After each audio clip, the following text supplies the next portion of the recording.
Hello everyone, I am Akash Gaur. Welcome back to your Indian medical lecture. Guys, बहुत important चीज लेकर आए हूँ आप लोग के लिए। वीकनेस यानी कि जब भी कमजोरी होती है, बहुत सारे केसेस आते हैं, कमजोरी लगती है, थकावट लगती है। इस कंडीशन में आप क्या ट्रीटमेंट कर सकते हो? पहले सबसे पहली चीज़ तो होता क्यों है, आपको इस तरह की कंडीशन क्यों बनती है, थकावट होती क्यों है, उसका कारण क्या है, ये सारी चीज़ें समझेंगे। देखिएगा, in medical terms it is also known as lethargy. ठीक है, मेडिकल की कंडीशन में या मेडिकल की भाषा में इसे लेथार्जी के नाम से जाना जाता है। याद रखना, लिथार्जी के नाम से, मेडिकल की भाषा में इसे लिथार्जी लिथार्जी इसे मेडिकल की भाषा में हम लोग यूज करते हैं। लिथार्जी के बाद आगे देखते हैं हम लोग। In this it is a condition in which patient feel like weak and low energy. इसमें क्या होता है, यह एक ऐसी अवस्था होती है जिसमें कि मरीज की ऊर्जा कम हो जाती है, उसको वीकनेस लगती है और अपने आप ही थकावट महसूस होती है। एक मतलब थकावट का, अपने आप में थकावट का बहुत ज़्यादा महसूस होता है मरीज को। इस तरह की कंडीशन बनती है। It is due to decrease level of vitamin as well as dehydration. देखो, ऐसा होता क्या, या तो उसका वाटर इनटेक कम है, या फिर उसके कोई मिनरल्स की कमी आ गई है, या फिर उसे विटामिन लेवल कम है, और भी छोटे छोटे कई रीजंस हो सकते हैं। तो इतना याद रखो कि इन कारणों से आपको वीकनेस देखने को मिलेगी। आगे बढ़ता हूँ। सिम्टम्स बहुत इंपॉर्टेंट चीज़, सिम्टम्स आपको समझ में आना चाहिए। पहली चीज़ है, सिम्टम में सबसे पहले आप पेशेंट को फटीग लगेगा। फटीग का मतलब थकावट, फटीग एंड टायर, बहुत ज़्यादा थकावट होना, उसको फटीग टाइप का लगना। इसके अलावा डेबिलिटी एंड वीकनेस यानी कि दुर्बलता, और डेबिलिटी का मतलब होता है दुर्बलता, या फिर मतलब दुर्बल लगेगा, वो कमज़ोर लगेगा, सूखा फूका हो जाएगा, बहुत अजीब सा रहेगा, उसको कहते हैं। लेजीनेस यानी कि उस कंडीशन में क्या, बहुत ज़्यादा सुस्ती आती है, लेजीनेस आती है, मतलब सुस्ती टाइप का, उदासी टाइप का उसको रहता है। इसके अलावा बात करें इन्फेक्शन, तो इन्फेक्शन भी एक बहुत इंपॉर्टेंट रोल अदा करता है। इस इन्फेक्शन में एक्चुअल में क्या होता है, इन्फेक्शन में किसी भी प्रकार का कोई संक्रमण होगा तो हमारी उस संक्रमण में वीकनेस आ जाती है, कमजोरी हो जाती है। इस अवस्था में भी हमको वीकनेस, कमजोरी देखने को मिलेगी। इसके अलावा reduce taking reduce thinking capacity यानी कि सोचने समझने, कोई लेजी हो गया, उदास टाइप का हो गया, तो उसकी थिंकिंग कैपेसिटी पे भी फर्क पड़ेगा, वो सोचने समझने में भी थोड़ा सा कमज़ोर पड़ेगा वहाँ पे। ये कंडीशन आपको देखने को मिलेगी। इसके अलावा रिड्यूस वर्क कैपेसिटी, मरीज की वर्क कैपेसिटी कम हो जाएगी, वो काम करने में उसको बहुत ज़्यादा आलस आएंगे, वो वर्क नहीं कर पाएगा, ठीक से वर्क करेगा पर उसको थकावट से महसूस होगी, आलसीपन महसूस होगा। इस वजह से उसका काम भी कम हो जाएगा, काम वो ठीक से नहीं कर पाएगा इस कंडीशन में। ठीक है, ये भी इंपॉर्टेंट है, आप याद रखिएगा। आगे बढ़ता हूं। कोजेस, थकावट और वीकनेस और कमजोरी के क्या क्या कारण हो सकते हैं। कारण बहुत इंपॉर्टेंट है, कारण को एक एक करके आप समझिएगा। यहाँ पे सबसे पहले जो कारण है, डिक्रीज इम्यूनिटी। यदि किसी व्यक्ति की इम्यूनिटी कम हो गई हो, यदि किसी व्यक्ति की इम्यूनिटी कम हो गई हो, उसे बहुत ज़्यादा कमजोरी टाइप की लगने लगेगी, तो इम्यूनिटी का एक रीज़न हो सकता है।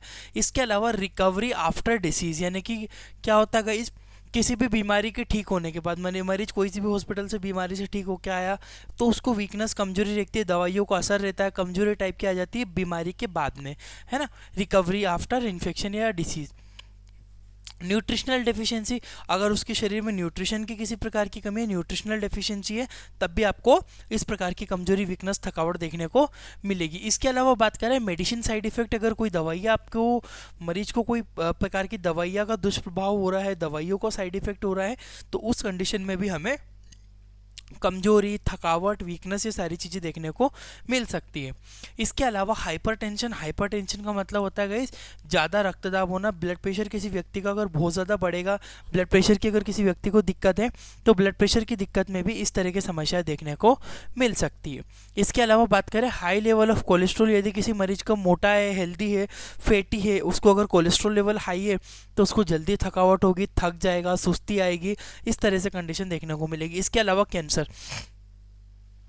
क्योंकि सबको पता है कैंसर एक ऐसी कंडीशन है जिसमें बहुत ज़्यादा इम्यून सिस्टम खत्म हो जाता है हमारा, और उस कंडीशन में इम्यूनिटी डाउन होने पर हमें चक्कर आना, वोमिटिंग टाइप का लगना, डिजीनेस लगना, थकावट लगना, तो लेजीनेस लगना, वैसे बहुत सारी चीज़ें आपको देखने को मिलेगी इसमें। ठीक है, नेक्स्ट आता है डायग्नोसिस। अगर आपको इस तरह के कोई पेशेंट मिलते हैं तो आप किस तरह से उस चीज़ को डायग्नोस करते हो? सबसे पहली चीज़ होती है आपको टेक मेडिसिन हिस्ट्री। सबसे पहले मरीज की हमें मेडिसिन की हिस्ट्री के बारे में जानना है।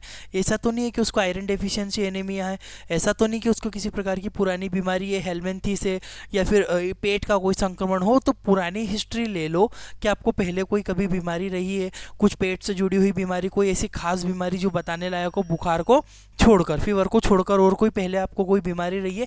तो medical history is a most important part, ठीक है।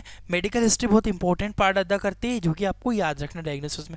इसके अलावा आता है फिजिकल एग्जामिनेशन, मतलब मरीज की फिजिकली भौतिक परीक्षण करना जरूरी, जैसे कि हम उसको वाइटल साइन वगैरह चेक कर सकते हैं, और उसकी मेंटल स्थिति को चेक कर सकते हैं हम लोग, ठीक है, और उसके वेट वगैरह देख लेंगे हम। तो फिजिकली एग्जामिन मरीज को करना होता है हमें। इसके अलावा हमें देखना है ब्लड टेस्ट में।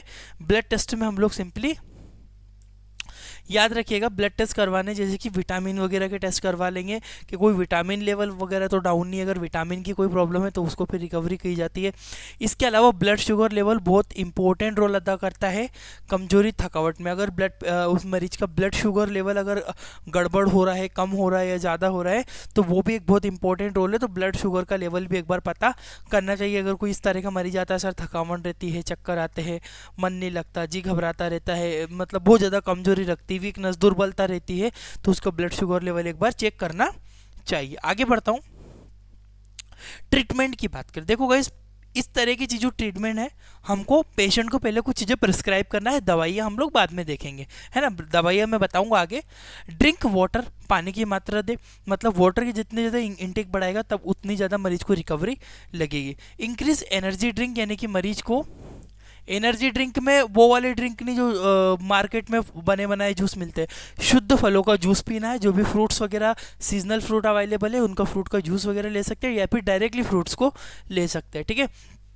Increase liquid intake with protein, मतलब कोई ऐसी लिक्विड पन में कोई ऐसी चीज़ लेनी है जो जल्दी एब्जॉर्ब हो, अच्छा फाइबर युक्त प्रोटीन हो, प्रोटीन की मात्रा अच्छी खासी रहे, तो लिक्विड इनटेक ले सकते हो। रिड्यूस स्ट्रेस बाय योगा, यदि किसी मरीज को स्ट्रेस वगैरह यानी कि तनाव वगैरह है, तनाव वगैरह में भी क्या होता है, कोई स्ट्रेस रहता है, उस कंडीशन में वह मरीज क्या करता है, थकावट, लेजीनेस, वीकनेस, कमजोरी, दिक्कतें देखने को मिलती है।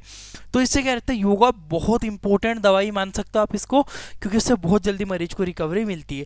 इसके अलावा प्रॉपर स्लीप, देखो गाइस, जो 8 घंटे की नींद सर्वमान्य मानी जाती है। मरीज को 8 घंटे की नींद लेने को कहना है। आप अपना काम वर्किंग टाइम पे वर्किंग करो, 8 घंटे की नींद प्रॉपर लो। अगर प्रॉपरली नींद वगैरह रहेगी, उस कंडीशन में मरीज को अच्छे सा रिजल्ट मिल सकता है। बढ़ता है मेडिकेशन के ऊपर। सबसे फेमस जिंकोविट। जिंकोविट बहुत ज़्यादा इस्तेमाल की जाने वाली जो दवाई होती है गाइस, जिंकोविट के टैबलेट्स फॉर्म आती है। 1 टैबलेट डेली, इसका जो इनटेक रहेगा 1 टैबलेट डेली का इस्तेमाल करना होगा जिंकोविट टैबलेट, और एक निश्चित समय पर गाइस, ठीक है। ये जिंकोविट टैबलेट होती है, एक निश्चित समय पर इसको इस्तेमाल की जाती है। यानी कि आपने अगर इस दवाई को आज 10 बजे लिया है, तो डेली सुबह 10 बजे आपको ये दवाई को लेना होता है। इस चीज़ को आप लोग माइंड में रखिएगा कि डेली 10 बजे आप इस दवाई का सेवन करना है, या फिर 11 बजे, जो भी आप दिन में एक टाइम डिसाइड कर रहे हो, दिन भर में जो भी एक आपका टाइम डिसाइडेड होता है, उस कंडीशन में आप ले सकते हो। 1 टैब डेली फिक्स टाइम पे, ठीक है। जिंकोविट के शीरप के ऑप्शन भी बनते हैं हमारे पास। शीरप ऑप्शन भी हम लोग यूज़ कर सकते हैं, जैसे कि 5 ml दिन में एक बार, एक निश्चित समय पर 5 ml लेना है, दिन में एक बार ले सकता है मरीज, किसी भी समय पर एक निश्चित समय पर 5 ml। इससे भी बहुत जल्दी अच्छा इफेक्ट देखने को मिलेगा। जिंकोविट शीरप बच्चों को भी दी जाती है, बिल्कुल 5 ml बच्चों में भी इस्तेमाल कर सकता है। इसके अलावा आता है न्यूरोकाइन गोल्ड के कैप्सूल। ये भी बहुत एक अच्छा ऑप्शन है आपके पास। न्यूरोकाइन गोल्ड के जो कैप्सूल होते हैं, 1 कैप्सूल रोज एक निश्चित समय पर। देखिए गाइस, जो मल्टीविटामिन से दिन में एक ही बार लिया जाएगा, ओडी लिया जाएगा, और हमें टाइम को फिक्स करना है। रोज सुबह 10 बजे लेना है तो 10 बजे, 9 बजे तो 9, 10 तो एक फिक्स निश्चित टाइम आपको डिसाइडेड करना होगा, और कोशिश करना है मॉर्निंग के टाइम पे कभी भी 10 बजे के बाद या 1 बजे के बीच बीच में कभी भी ये टेबलेट का सेवन करें, ठीक है। एक कैप्सूल निश्चित समय पर। न्यूरोकाइन गोल्ड के अलावा आता है आपका बेकाडेक्सामिन, ठीक है। बेकाडेक्सामिन जो होता है ये जो कैप्सूल है ये भी काफ़ी अच्छे एक ऑप्शन है। बीकार्डेक्सामिन, इसको भी पेशेंट इस्तेमाल कर सकता है, बहुत ही जल्दी और बहुत ही अच्छा इफेक्ट इससे देखने को मिलेगा। आगे बात करते हैं सुप्रा प्लस कैप्सूल के। जो सुप्रा प्लस कैप्सूल जो होते हैं ना गाइस, ये जो सुप्रा प्लस कैप्सूल ये भी एक निश्चित समय पर लिया जाता है।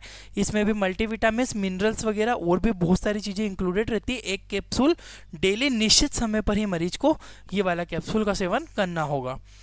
Health okay capsule, health okay capsule guys advance class का है। इसमें क्या क्या होता है, इसमें जो है मल्टीविटामिन, अमीनो एसिड्स विद इसमें और भी बहुत सारी इंपॉर्टेंट चीज़ें जैसे पाई जाती है। तो हेल्थ ओके एक बहुत अच्छा ऑप्शन आपके पास बनता है कि इसको अगर पेशेंट यूज़ करेगा, दिन में एक ही टाइम यूज़ करना है और फिक्स टाइम डिसाइडेड कर लेना है मरीज को कि किस टाइम पे वो यूज़ करेगा हेल्थ ओके के कैप्सूल। इसके अलावा आते हैं आपको बेकोजिन कैप्सूल। बेकोजिन कैप्सूल में क्या होता है, ये भी फिक्स टाइम पे लिए। बेकोजिन कैप्सूल में जिंक प्लस बी कॉम्प्लेक्स का बी कॉम्प्लेक्स पाया जाता है विथ विटामिन सी। इसमें विटामिन सी तो होगा ही सही, ये काफ़ी अच्छा ऑप्शन बनता है। थकावन, कमजोरी जो चीज़ें बनती है उस अवस्था में इसको इस्तेमाल बिल्कुल करना चाहिए बेकोजिन को। इसके अलावा आता है सुप्राम्यून। सुप्राम्यून लास्ट और बहुत ही एक अच्छा ऑप्शन और एडवांस चीज़ है। एक ही टेबलेट का इस्तेमाल किया जाता है। इसमें क्या होता है, इस मल्टी विटामिन होता है, मिनरल्स होता है विथ एंटीऑक्सीडेंट टेबलेट। ये नेचुरली होता है, ठीक है। इसमें क्या होता है, नेचुरल चीज़ें पाई जाती है सारी। तो लास्ट में मैं सजेस्ट करूँगा, इसका ऑप्शन बहुत अच्छा बनता है पेशेंट के लिए। तो पेशेंट को इसको प्रिस्क्राइब किया जाता है, सुप्राम्यून के नाम से मिलता है ये, और बहुत ही ज़्यादा इफेक्टिव है क्योंकि इसमें मल्टी विटामिन के साथ मल्टी मिनरल्स भी पाए जाते हैं और एंटीऑक्सीडेंट भी उपस्थित है। ये एक बहुत अच्छी चीज इसमें कि एंटीऑक्सीडेंट इसमें अवेलेबल होते हैं। आई होप कि आपको इतनी चीज़ें समझ में आई होगी। इस तरह की बुक अगर परचेस करना चाहते हो, हमारी खुद की बुक है जो डिटेल से समझाई, हिंदी प्लस इंग्लिश में है। पूरा ऑनलाइन कोर्स है, बुक की केवल पीडीएफ प्रोवाइड करते हैं, उसके सारे टॉपिक प्रोवाइड करते हैं। कहाँ मिलेगा, सिंपली आप प्ले स्टोर को ओपन कीजिएगा। ये हमारी एप्लीकेशन है जो कि प्ले स्टोर पर आपको मिल जाती है, इंडियन मेडिकल लेक्चर के नाम से। इसको डाउनलोड करके ओपन करोगे तो फ्रंट में डला हुआ है मेडिकल किताब खरीदे और फ्री में पाए संपूर्ण ऑनलाइन कोर्स। ऑनलाइन कोर्स का मतलब ये है इसमें जितने भी टॉपिक बुक में है सबको वीडियो के द्वारा एक्सप्लेन किया गया है। वो वीडियोस आपको अवेलेबल वहाँ पे हो जाएगी, ठीक है। पीडीएफ रहती है, आप प्रिंट करवा सकते हो। साथ ही में 1 साल की वैलिडिटी मिलती है। 1 साल तक डेली हमारी नई वीडियोस आपको प्रोवाइड की जाएगी विथ नोट्स के साथ में आपको मिलती है। जब भी लाइव क्लासेस रहती है, लाइव क्लासेस भी हम प्रोवाइड कर सकते हैं वहाँ पे। इसमें आपको कंप्लीट होने के बाद विथ सर्टिफिकेट भी आपको दिया जाएगा एक बेसिक प्रैक्टिस से रिलेटेड। आई होप कि आपको इतनी चीज़ समझ में आई होगी। डाउनलोड कीजिए एप्लीकेशन, डिस्क्रिप्शन में भी लिंक मिल जाएगी और कमेंट बॉक्स में भी लिंक। जब तक आप बगल में जो वीडियो आ रही है इसको देख के आप वो चीज़ें समझ सकते हो। Thank you for watching.